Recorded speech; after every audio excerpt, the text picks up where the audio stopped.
warahmatullahi wabarakatuh. Selamat pagi anak-anak.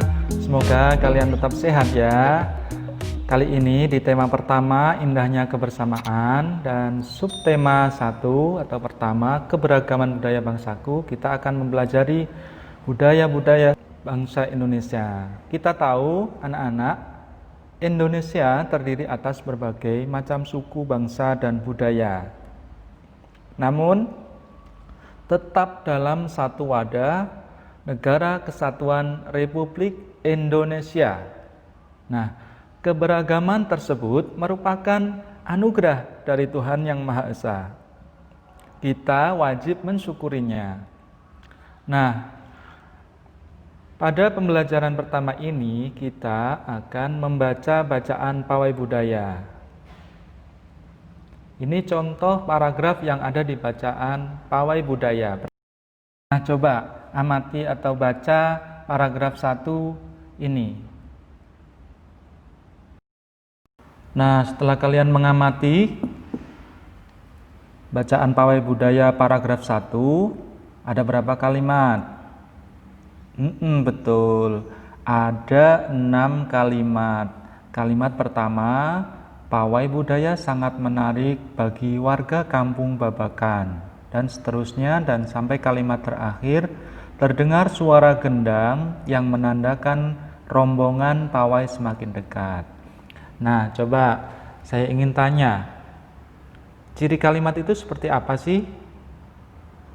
Ya, betul. Jadi ciri kalimat biasanya awal katanya huruf besar, kemudian diakhiri dengan titik. Contohnya kalimat ini, pawai budaya sangat menarik bagi warga kampung Babakan. Ini P-nya huruf kapital atau huruf besar, dan setelah kata Babakan diakhiri dengan tanda titik. Nah, anak-anak, dalam sebuah paragraf itu pasti ada yang disebut gagasan pokok dari paragraf tersebut. Selain gagasan pokok, juga ada gagasan pendukung. Nah, gagasan pokok itu apa? Gagasan pokok itu adalah ide utama, ya, ide utama yang dibahas dalam suatu bacaan. Dapat berupa kalimat inti atau berupa pokok paragraf. Sedangkan gagasan pendukung itu adalah uraian atau tambahan informasi untuk gagasan pokok. Kita bahas yang pertama, gagasan pokok dulu. Gagasan pokok itu tadi adalah ide utama. Nah, ide utama biasanya kalau dalam paragraf itu hanya ada satu. Cirinya gagasan pokok itu ada di kalimat awal atau kalimat terakhir. Nah, coba lihat di paragraf pertama tadi di pawai budaya. Ada 6 kalimat. Artinya gagasan pokoknya di paragraf 1 ini bisa di kalimat pertama atau di kalimat yang ke-6. Mana yang lebih umum? Nah, yang lebih umum adalah kalimat pertama, karena pawai budaya sangat menarik bagi warga kampung Babakan. Dan kalimat 2, 3, 4 sampai dengan 6 itu adalah penjelasan atau penjelasan dari kalimat pertama. Nah, gagasan pendukung itu adalah selain kalimat yang dijadikan gagasan pokok. Jadi kalimat kedua, kalimat ketiga, dan kalimat keempat, 5, dan 6 adalah gagasan pendukung. Dapat disimpulkan, jika dalam satu paragraf itu terdiri dari 6 kalimat, maka gagasan pokoknya ada 1 kalimat dan gagasan pendukungnya ada 5 kalimat. Saya ulangi, jika dalam satu paragraf ada 6 kalimat, maka 1 kalimat dijadikan gagasan pokok, biasanya di kalimat awal atau kalimat akhir. Sedangkan 5 kalimat yang lain adalah gagasan pendukung. Nah, bagaimana penjelasan Pak Janji? Semoga kalian paham. Sekarang coba kalian cari gagasan pokok dan gagasan pendukung di paragraf 2, paragraf 3, paragraf 4. Ciri paragraf itu adalah tulisannya menjorok ke dalam. Bisa dipahami? Ya, terima kasih. Nah, kalian sudah belajar tentang gagasan pokok dan gagasan pendukung. Sekarang saya ingin bertanya, coba di kelas 4, siapa yang beragama Muslim, beragama Islam? Yang beragama non-Muslim? Iya ada.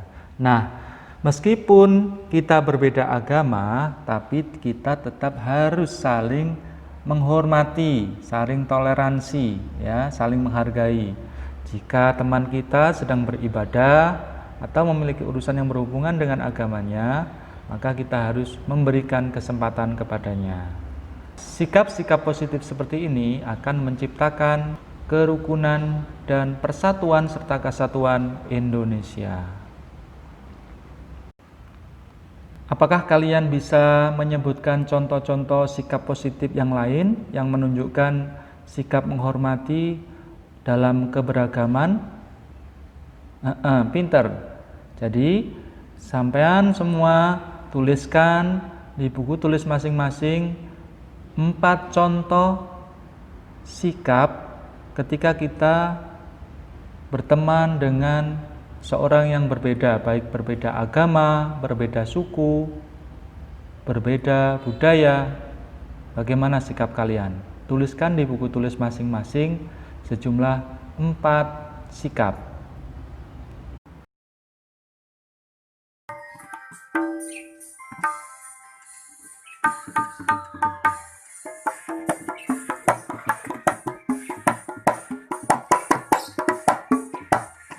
Halo, kok ramai?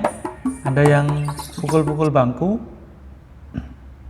Oh, nah, ketika ada teman kalian yang memukul bangku atau memukul barang atau memukul benda, maka teman yang lain pasti akan mendengar suara itu atau bunyi tersebut. Nah, jadi semua benda yang dipukul dan bergetar akan menimbulkan bunyi. Nah, bunyi berasal dari sumber bunyi. Sumber bunyi itu apa sih? Nah, sumber bunyi adalah benda-benda yang bergetar dan menghasilkan bunyi, itu disebut sumber bunyi. Nah, contohnya tadi ada teman kalian yang memukul sesuatu berbunyi seperti ini. Nah, bunyi sendiri dapat merambat melalui benda padat, benda cair, dan benda gas. Akan tetapi, bunyi tidak dapat merambat pada ruang hampa. Nah, contoh bunyi yang merambat melalui benda padat adalah ketika kita bermain seperti ini. Sedangkan contoh bunyi merambat melalui benda cair adalah seperti ini contohnya. Sedangkan bunyi merambat melalui benda gas atau udara, contohnya adalah seperti ini. Nah, sudah paham kan?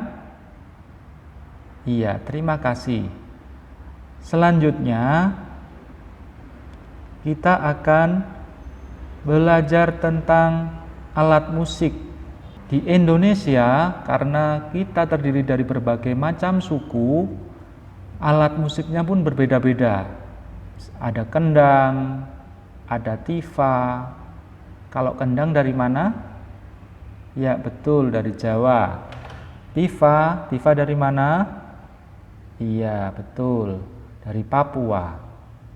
Kecapi, angklung, seruling, dan lain sebagainya. Nah, tugas kalian mencari sumber yang berhubungan dengan nama alat musik, kemudian asal daerahnya mana, dan dituliskan cara memainkannya. Berapa banyak? Cukup hanya 5 saja. Nah, silahkan mencari sumbernya, boleh dari buku, boleh dari internet, boleh dari majalah ataupun yang lain. Nah, luar biasa anak-anak, tetap semangat. Hari ini kita sudah belajar apa? Iya, tentang paragraf. Dalam paragraf ada yang namanya gagasan pokok, biasanya paragraf atau di akhir paragraf. Dan gagasan pendukung. Gagasan pendukung adalah kalimat yang menjelaskan dari gagasan utama. Yang kedua, kita mempelajari tentang bunyi, yakni bunyi itu bisa merambat melalui benda padat, benda cair, dan benda gas. Yang ketiga, kita mempelajari alat musik dari daerah-daerah yang ada di Indonesia. Demikian pembelajaran bersama Pak Janji kali ini. Tetap semangat belajar di rumah, jangan terlalu banyak bermain game, selalu beribadah dan patuhi orang tua kalian. Assalamualaikum warahmatullahi wabarakatuh.